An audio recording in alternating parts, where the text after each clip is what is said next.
നിങ്ങൾ ചായ ഉണ്ടാക്കൽ എങ്ങനെയാണ്? ആദ്യം തന്നെ പഞ്ചസാര ഇടുമോ അതോ തിളച്ച് കഴിഞ്ഞിട്ടാണോ പഞ്ചസാര ചായപ്പൊടി ഇടാറ്? ഞങ്ങളൊക്കെ പഞ്ചസാരയും ചായപ്പൊടിയും ഇടുക തിളച്ച് കഴിഞ്ഞിട്ടാണ്. പക്ഷേ സദേൺ സൈഡിലൊക്കെ ആദ്യം തന്നെ വെള്ളം വെക്കുന്ന സമയത്ത് തന്നെ പഞ്ചസാര ഇടും. ഇതിൻ്റെ കാരണം എന്താണെന്ന് അവർ പറയുന്നത് പഞ്ചസാര ഇടുമ്പോൾ വേഗം തിളക്കുന്നതാണ്. അപ്പോൾ അതൊന്ന് ശരിയാണെന്ന് നമുക്കിന്നിവിടെ ചെക്ക് ചെയ്ത് നോക്കാം. 2 ബീക്കറിൽ സെയിം ക്വാണ്ടിറ്റി വാട്ടർ എടുത്തിട്ടുണ്ട്, ഒന്നിൽ പഞ്ചസാര ആഡ് ചെയ്തിട്ടുണ്ട്. അപ്പോൾ പഞ്ചസാര ആഡ് ചെയ്തത് കണ്ടാൽ നമുക്ക് തോന്നും പെട്ടെന്ന് അത് ബോയിൽ ചെയ്യുന്നുണ്ടെന്ന് തോന്നും. അങ്ങനത്തെ ഒരു ഫീലാണ് നമുക്ക് കാണുമ്പോൾ.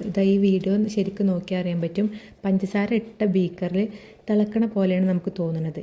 പക്ഷെ കുറച്ച് നേരം വെയിറ്റ് ചെയ്ത് കഴിഞ്ഞാൽ ഏറ്റവും ഫസ്റ്റ് ബോയിലാവണത് ഷുഗർ ആഡ് ചെയ്യാത്ത ആ ബീക്കറാണ്.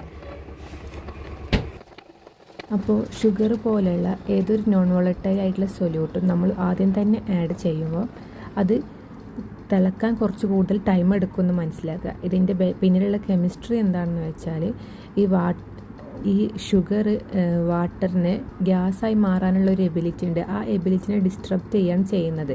അതുകൊണ്ട് തന്നെ ഗ്യാസ് ലാഭിക്കുക, മറ്റു കാര്യങ്ങൾക്കൊക്കെ വേണ്ടി പെട്ടെന്ന് തിളക്കാനൊക്കെ വേണ്ടിയിട്ട് നമ്മൾ ആദ്യം തന്നെ ഷുഗർ ആഡ് ചെയ്യാതിരിക്കുക. ഇപ്പോൾ ഈ വീഡിയോയിൽ കണ്ടാൽ തന്നെ മനസ്സിലാവും, ഷുഗർ ആഡ് ചെയ്യാത്ത വാട്ടർ നല്ല രീതിയിൽ വെട്ടി തിളക്കുന്നുണ്ട്, മറ്റേത് തിളക്കാൻ തുടങ്ങിയിട്ടേ ഉള്ളൂ. അപ്പോൾ ഇതുപോലുള്ള വീഡിയോസിന് വേണ്ടി പ്ലീസ് സബ്സ്ക്രൈബ്.